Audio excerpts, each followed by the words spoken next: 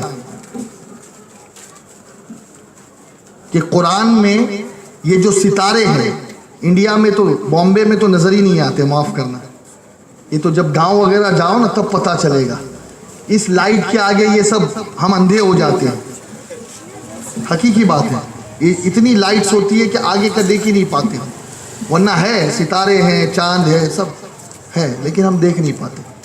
گاؤں میں جاؤ تب پتہ چلتا ہے, جہاں لائٹ کم ہوتی ہے, اندھیرا ہوتا ہے, پھر آپ دیکھیں کیا قسم کی گردش ہوتی ہے ستاروں کی. معلوم ہے آپ کو, ایک تو ستارے سیدھا چلتے ہیں اور ایک الٹی گردش بھی ہوتی ہے. معلوم, ایک تو ان کے دائرے میں ہوتی ہے, ایک کبھی بیک ہوتے ہیں. یہ سائنس کے اسٹوڈنٹس جانتے ہیں. خاص طور پہ اس کو دمدار ستارہ بھی کہتے ہیں, جو یوں پلٹتا ہے. کبھی ہم اس کو ستارہ ٹوٹنا بھی کہتے ہیں, اس کی گردش کی وجہ سے. اب امام غزالی علیہ الرحمٰن نے کیا فرمایا, اچھا قرآن میں جو سیدھی گردش ہے وہ کہاں ہے, بتا مجھے. اسی سے سوال کیا, اس نے بتایا. آپ کو میں بتانا چاہ رہا ہوں آج ہمارے پاس علم کی کتنی کمی ہو گئی ہے.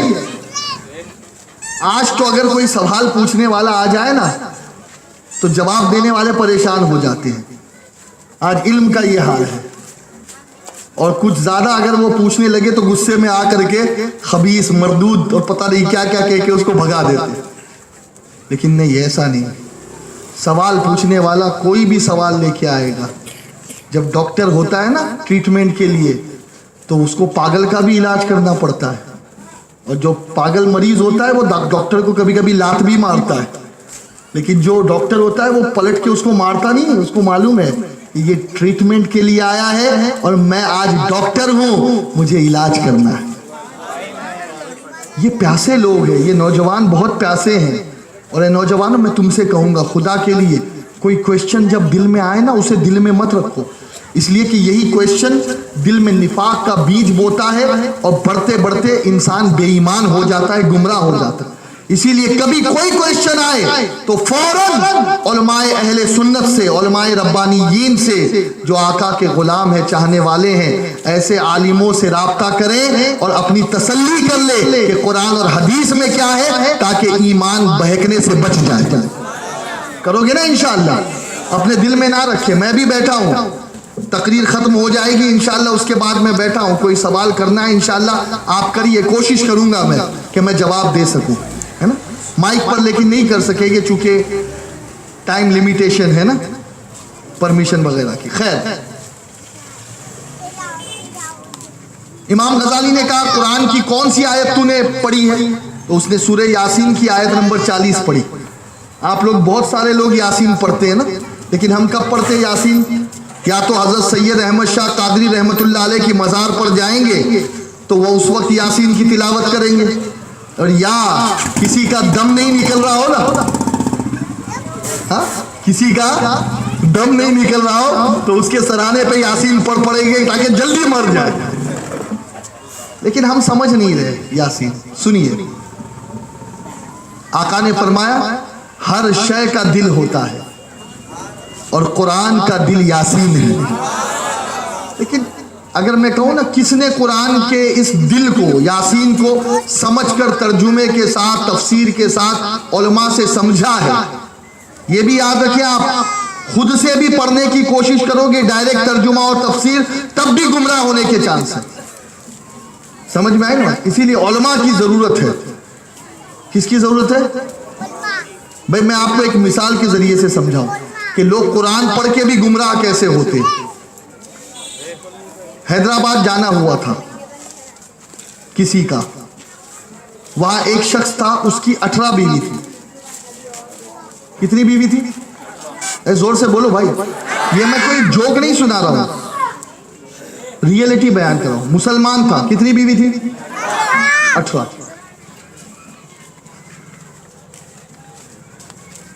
اب وہ پوچھنے والے نے کہا یار چار الاؤڈ ہے, مسلمان کو کتنی الاؤڈ ہے؟